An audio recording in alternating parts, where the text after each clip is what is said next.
Warrior 1, Virabhadrasana I.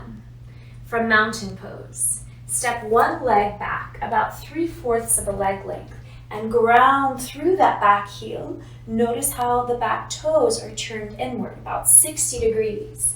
Bend the front knee, driving that front knee forward, pressing so firmly into your back heel that the hips square, pulling the right hip back in space so the hips square.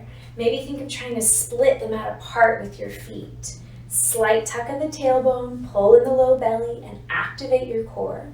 Roll your shoulders back and down, but really reach through the fingertips and lift through the crown of your head. Steady your gaze, steady your breath. Maybe take a moment. Think of something in your life you would like to conquer or accomplish, something you'd like to be a warrior of, and allow this pose to empower you.